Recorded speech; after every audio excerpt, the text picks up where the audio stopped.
बिस्मिल्लाहिर्रहमानिर्रहीम। अस्सलाम वालेकुम डियर व्यूअर्स, मैं हूं मोहम्मद सुफियान शाहिद। आज की इस नई वीडियो के अंदर आपको खुशामदीद कहता हूं। एफआईए की न्यू अपडेट के हवाले से आपको बताता चलूं, एफआईए का जो सिलेक्शन प्रोसेस है वो तखीर का जो दौरानिया है वो कितना है, कब तक ये बहाल हो जाएगा, इस हवाले से हमने ना एक जो एफआईए के एक बंदे से रब्ता किया जो अभी हाज़िर जो है वो ड्यूटी है वहाँ पर। उन्होंने मुझे इस हवाले से बताया तो सोचा आपसे भी आगाह करूँ। ये मकसद इस अपडेट का भी यही है, जो लोग परेशान है इस चीज़ को लेके कि कब तक आखिर बहाल होगा, क्या सिलसिला है, कितनी देर तक एफआईए के कांस्टेबल की जो लिस्ट है लगेगी, और ये तमाम सिस्टम जो फ्रीज़ हो चुका है इसको कितना अर्सा लगेगा इसकी बहाली में।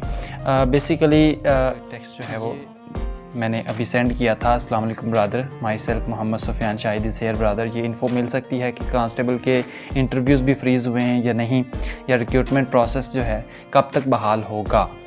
सो ये नवीद भाई हैं जो एफआईए के अंदर मौजूद हैं, तो उन्होंने कहा था कि ये प्रोसेस 8 से 10 मंथ तक चल सकता है। तो इसका मतलब ये है कि आपके पास जो आपकी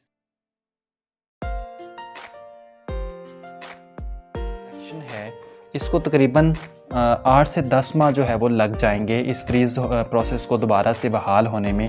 बाकी इसमें maybe there is a chance कि ये इससे पहले हो जाए, लेकिन उनके मुताबिक जो मैंने अभी आपको दिखाया टेक्स्ट, इसके मुताबिक तो आपके पास 8 से 10 माह जो है वो टाइम जो है वो लग सकता है। तो अल्लाह पाक ये जल्दी हो जाए ताकि जो लोग वेट कर रहे हैं उनके लिए भी आसानियाँ हों, क्योंकि इस वक्त मुल्क का जो सिस्टम है वो बहुत ज़्यादा डिस्टर्ब हो गया है।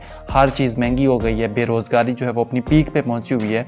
और हम भी बारहा दुआ करते हैं कि अल्लाह पाक जिन लोगों को कामयाब करना है, कम से कम उनको एक हौसला और एक उम्मीद तो हो कि हमारे पास एक सिस्टम, एक जो गवर्नमेंट जॉब है, चलो थोड़ा बहुत वो अपने आप को सिक्योर कर सकें, अपनी एज को सिक्योर कर सकें, जिनकी एज जो है वो निकली जा रही है और कोई गवर्नमेंट जॉब जो है वो उनको अवेलेबल नहीं है। तो मिलते हैं अपनी नई वीडियो के साथ, तब तक के लिए अपने मेज़बान मोहम्मद सुफियान शाहिद को इजाज़त दें। अल्लाह हाफिज़।